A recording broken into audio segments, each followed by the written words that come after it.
تقریباً 100 سال ہوئے مصر میں ایک چھوٹا سا قدیم مقبرہ کھولا گیا۔ اس میں ایک لڑکی کی میت ایک پرانی کتاب پر سر رکھے چین کی نیند سو رہی تھی۔ آہستہ سے اس کا سر اٹھا کر وہ کتاب نکالی گئی اور اس طرح یونان کے اندھے شاعر ہومر کی شہرۂ آفاق تصنیف ایلیڈ کا دوسرا حصہ آج کے انسان کے ہاتھ لگا۔ مصر کے مقبروں، چین کے غاروں، دریائے نیل کے کنارے ہزاروں سال پرانے کوڑے کے انباروں اور یونان اور روم کی خانقاہوں سے قدیم علم کے وہ تمام ذخیرے ملے ہیں کہ وہ نہ ہوتے تو ہم ارسطو اور افلاطون جیسے حکیموں اور قدیم مفکروں، شاعروں، مورخوں اور ڈرامہ نگاروں کے نام سے واقف بھی نہ ہوتے۔ کچھ یہی حال اپنے بر صغیر کا رہا ہے۔ ہزاروں کتابوں کے بارے میں ہم جانتے ہیں کہ ہندوستان میں موجود تھیں، لیکن یا تو آگ، سیلاب، دیمک اور جہالت نے انہیں مٹا ڈالا، یا ہو سکتا ہے کہ وہ اب بھی کہیں موجود ہوں مگر ہماری نگاہوں سے پوشیدہ ہوں۔ آج کی نشست میں ہم کچھ کھو جانے اور کچھ مل جانے والی کتابوں کی باتیں کریں گے۔ پورے بر صغیر میں پھیلی ہوئی خانقاہوں میں اب بھی قدیم کتابوں کے ذخیرے موجود ہیں۔ 600 سال پرانے شاعر ملا داؤد کی مشہور ہندی نظم چندائن بہار میں منیر شریف کی خانقاہ سے ملی تھی۔ ملا داؤد امیر خسرو کے زمانے کے قریب ہوئے تھے اور ہندی میں شعر کہتے تھے۔ تقریباً 600 سال پہلے انہوں نے چندائن کے عنوان سے ایک مثنوی لکھی تھی جو لاپتہ تھی۔ ہندوستان کے ممتاز تاریخ داں پروفیسر سید حسن عسکری صاحب منیر شریف کی خانقاہ میں جایا کرتے تھے۔ ایک روز وہاں کے سجادے سے ملاقات ہوئی۔ باقی احوال خود عسکری صاحب کی زبانی سنیے۔ تو ایک چین کا بکس شاہ صاحب نے منگوایا۔ اس چین کے بکس میں کچھ پاشان اوراق تھے۔ اب وہ اس کی تحریر جو ہے ہم پڑھ نہیں سکے تھے، ہندی میں تھی، لیکن اس کے سر نامے پر فارسی میں کچھ تھوڑا سا، بس اسی سے ہم نے پوچھا کہ ارے یہ تو ملا داؤد کی چندائن معلوم ہوتی ہے جس کا کہ بدایوں نے ذکر کیا اپنی کتاب میں۔ خیر مقصد یہ کہ ہندی والوں کی مدد سے ہم نے اس پر لکھا۔ اب اس کا اتنا شہرہ ہوا کہ صاحب چندائن مل گئی جو مفقود، تو یہ چیز ہے ابھی وہاں۔ یہ تھے پروفیسر سید حسن عسکری صاحب۔ ہندوستان کے شاعروں کا ایک نامور اور مستند تذکرہ آفتاب عالمتاب کے نام سے مشہور ہے۔ وہ موجود تھا مگر گم ہو گیا اور خوش قسمتی سے پھر مل گیا۔ اس کا احوال جناب مشفق خواجہ سنا رہے ہیں۔ قاضی محمد صادق اختر لکھنؤ کے ایک شاعر تھے، رہنے والے تو وہ ہگلی کے تھے لیکن لکھنؤ آ گئے تھے، اور غازی الدین حیدر کے زمانے میں انہیں ملک الشعراء کا خطاب ملا تھا، اور یعنی بہت بڑے عالم تھے، اردو فارسی دونوں زبانوں میں شعر کہتے تھے۔ انہوں نے ایک تذکرہ لکھا آفتاب عالمتاب، یہ ہندوستان کے فارسی گو شعراء کا تذکرہ ہے۔ تو یہ قاضی محمد صادق اختر کے ایک دوست تھے مولوی محمد یوسف، ان کے پاس ایک نسخہ تھا آفتاب عالمتاب کا، اور یہ بھوپال میں آ گئے۔ انہوں نے وہاں آ کر بھوپال کے شاہی خاندان کے افراد کے نام پر کچھ تذکرے لکھے، اور اس بہترین مواد جو تھا وہ اپنے بیٹے کے نام سے روز روشن تذکرہ انہوں نے تیار کیا۔ اچھا، یہ تذکرے چھپ بھی گئے، آفتاب عالمتاب کا کہیں پتہ نہیں چلا۔ تو معلوم یہ ہوا، بلکہ اندازہ بھی یہی تھا کہ ان کے پاس جو نسخہ تھا وہ ضائع کر دیا گیا عمدن۔ بہرحال یعنی اس کا کوئی سراغ نہ ملا۔ لیکن ابھی حال میں جو 1 سال ہوا، ڈاکٹر امیر حسن آبدی جو دلی یونیورسٹی میں ہیں، انہوں نے مجھے خط لکھا کہ یہ تذکرہ مل گیا ہے، فرخ آباد کے کسی رئیس کے پاس ہے۔ یہ تھے جناب مشفق خواجہ۔ ملا غواسی دکن کے بڑے نامور شاعر گزرے ہیں۔ وہ تقریباً 350 سال پہلے گولکنڈہ میں قطب شاہی دور میں موجود تھے، اور 7ویں بادشاہ سلطان عبداللہ قطب شاہ کے زمانے میں گولکنڈہ سے بیجاپور تک دکنی شاعری کے میدان میں غواسی کا ڈنکا بج رہا تھا۔ مگر 3 صدیوں کا سفر طے کر کے ان کی صرف 3 مثنویاں ہم تک صحیح سلامت پہنچیں اور غواسی کی کلیات کا نسخہ راہ میں مارا گیا۔ نتیجہ یہ ہوا کہ دکنی اردو کی تاریخ کا ایک پورا باب زمانے کی نگاہوں سے چھپ گیا اور محقق کہنے لگے کہ ان کی تحقیق اب کبھی مکمل نہ ہو سکے گی کہ اچانک ایک روز حیدرآباد ریڈیو سے اعلان ہوا اور دنیائے علم میں یہ خبر جنگل کی آگ کی طرح پھیل گئی کہ بقول شخص سے غواسی کی کلیات علیم الدین لا لیا ہے۔ میں حیدرآباد گیا تو علیم الدین صاحب کو ڈھونڈ نکالا۔ اب ضعیف ہو گئے ہیں، پرانی اور قیمتی کتابوں کے کاروبار میں عمر گزاری ہے اور کتنی ہی تاریخی دستاویزیں ہندوستان کے گوشے گوشے سے لا کر اہل علم افراد اور اداروں کو فراہم کی ہیں۔ میں نے علیم الدین صاحب سے فرمائش کی کہ غواسی کا دیوان کیوں کر آپ کے ہاتھ لگا، ذرا اس کی داستان ہمیں بھی سنائیے۔ تو علیم الدین صاحب کا وہ دلچسپ واقعہ آپ بھی سنیے، کچھ میری اور کچھ ان کی زبانی۔ شہادتوں سے پتہ چلتا تھا کہ ملا غواسی کا دیوان کہیں موجود ضرور ہے۔ علیم الدین صاحب کہتے ہیں کہ وہ 20 سال سے اس کی تلاش میں تھے۔ ایک مرتبہ وہ حیدرآباد سے بیجاپور گئے اور وہاں اپنے ایجنٹ بانگی صاحب سے ملے۔ بانگی صاحب بیچارے علاقے بھر کی خاک چھاننے کے بعد جو پرانی کتابیں جمع کر کے لائے تھے وہ علیم الدین صاحب کے سامنے رکھیں تو وہ کیا دیکھتے ہیں کہ ان میں غواسی کی کلیات کے کئی ورق موجود ہیں۔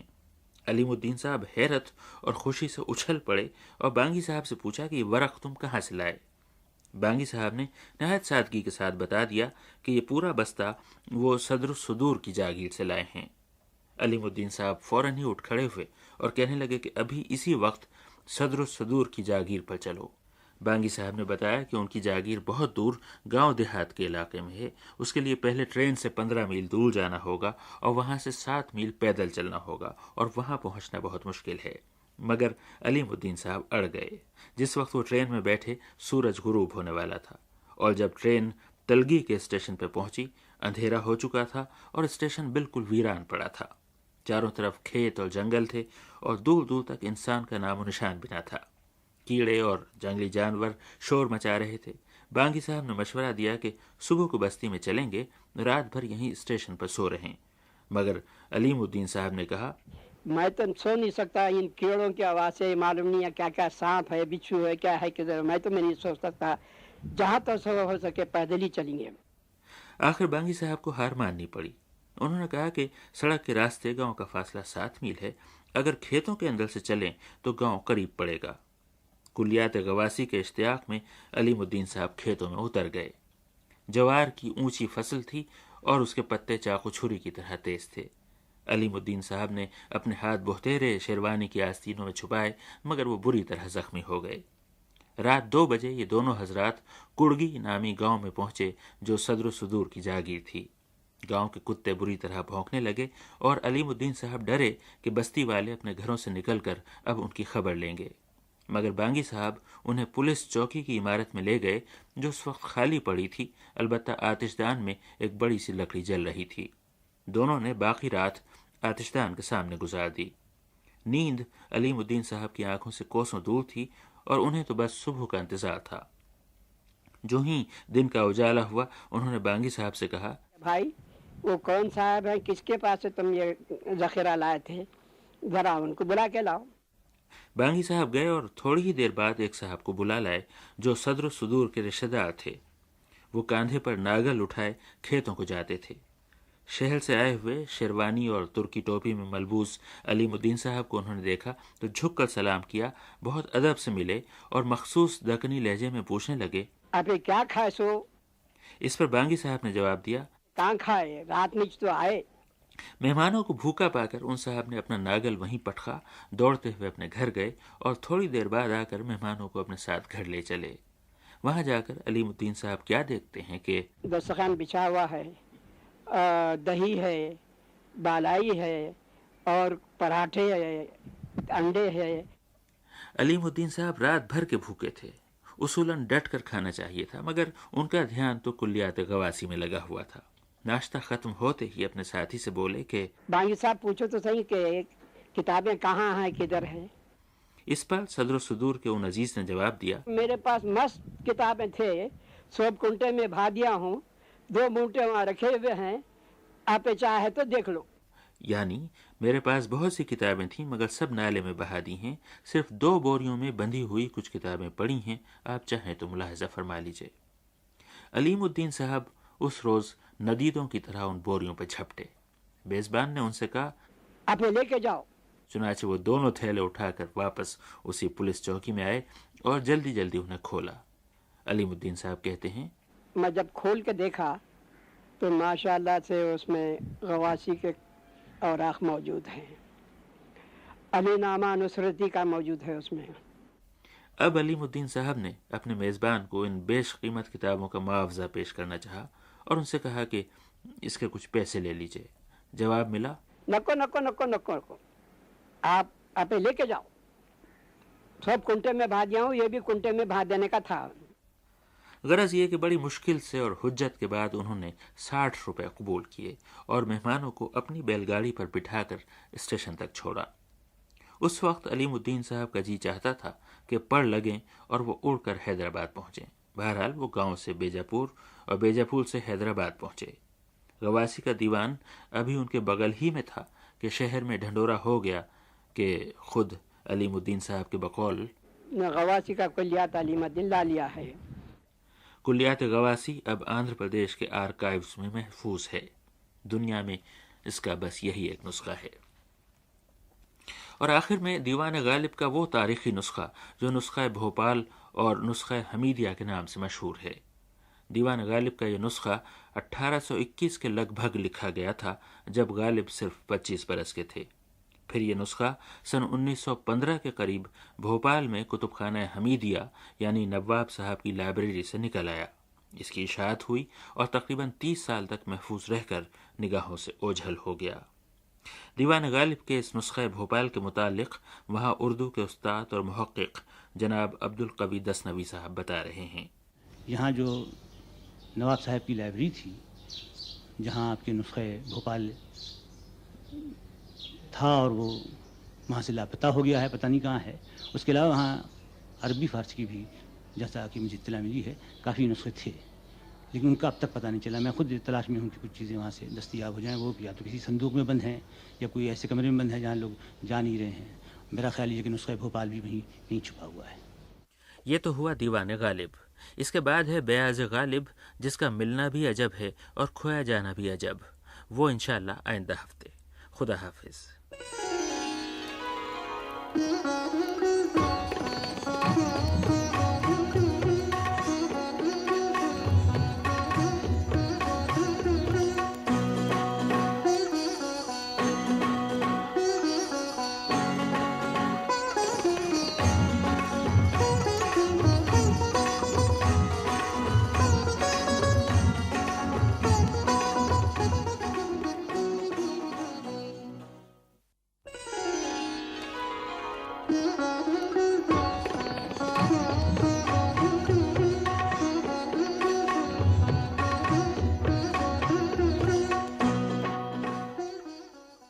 آئیے آج پھر آپ کو ایک مخطوطے کی داستان سنائیں۔